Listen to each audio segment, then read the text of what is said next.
Hello friends, welcome to বুলি cooking programme.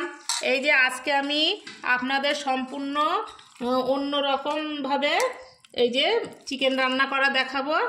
তার জন্যে এই যে আমি খুব কম তেল মশলা দিয়ে চিকেন রান্না করা দেখাবো। এই যে আমি 1.5 কেজি মাংস নিয়েছি। এবার প্রথমে একটু লেবু দিয়ে দিচ্ছি। তারপরে এই যে এলাচ, দারচিনি, তেজপাতা, পেঁয়াজ, টমেটো, পরিমাণ মতো হলুদ, আর এই যে আমার বাটা মশলা, এতে সব কিছুই দিয়ে বাটা আছে। জিরে, আদা, রসুন, কাঁচা লঙ্কা সব কিছু দিয়ে আমি মশলাটা করে নিয়েছি। সব পুরো একসঙ্গে মশলাটা আমি কড়াইতে আর তেল দেব না, খুব কম তেলে আর খুব তাড়াতাড়ি হয়ে যায়, আর মাংসটা খেতেও খুব সুন্দর হয়। আপনারা একবার প্লিজ এইভাবে রান্না করে খেয়ে দেখবেন, খেতে খুবই সুন্দর হয়।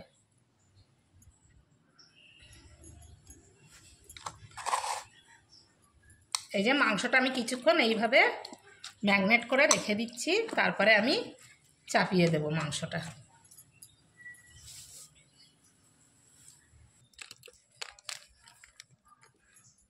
এই যে একটু লঙ্কার গুঁড়ো দিয়ে দিচ্ছি, বেশি দেব না। মাংসটা যত হাত দিয়ে এইভাবে মাখিয়ে নেবেন তত খেতে টেস্ট হবে। আমি এতে আর কোনো তেল মশলা কিছুই দেব না, যা দেওয়ার এতে দিয়ে দিয়েছি। এবারে আমি হাঁড়িটা বসিয়ে গরম করে মাংসটা আমি ঢেলে দেবো। তার আগে কিছুক্ষণ আমি ম্যাগনেট করে রেখে দিচ্ছি। এইভাবে আপনারা একবার খেয়ে দেখবেন, খুব কম তেল মশলায় খুব তাড়াতাড়ি মাংসটা হয়ে যাবে। এই যে আমি 30 মিনিট মতো ম্যাগনেট করে রেখে দিয়েছিলাম। এই দেখুন আমার মাংস গায়ের থেকে কত জল বেরিয়ে এসছে। আমি এতে কোনো জলও দেব না। এইভাবে আমি খুব কম তেল মশলা দিয়ে হাত কষা করে মাংসটা রান্না করছি। আপনারা তাহলে দেখতে থাকুন। এবার আমি রান্নায় চলে যাচ্ছি। এই দেখুন, এবার আমি মাংসটা কড়াইতে দিয়ে দিচ্ছি। আমি ওই কড়াইতে কোনো এক্সট্রা তেল মশলা কিছুই দেইনি। যে মশলাগুলো দিয়ে আমি হাত কষা করে রেখে দিয়েছিলাম, শুধু সেইগুলো দিয়েই কড়াইতে আমি চাপিয়ে দিয়েছি। এইভাবে আপনারা মাংস খুব কম তেল মশলায় রান্না করে হাত কষা করে খেয়ে দেখবেন, খেতে খুবই সুন্দর হয়। আর যারা ভিডিওটা দেখছেন পুরো ভিডিওটা দেখবেন, কেউ টানবেন না। আর প্লিজ আমার একটু লাইক সাবস্ক্রাইব করে দেবেন।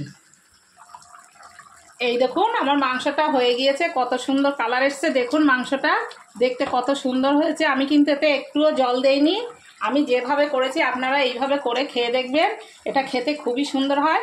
এবার আমি একটু উপর দিয়ে ধনেপাতা দিয়ে দিচ্ছি।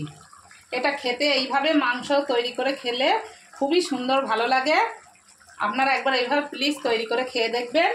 আর কেমন হয়েছে আমার এই হাত কষা মাংসটা কমেন্টসে জানাবেন। ওকে।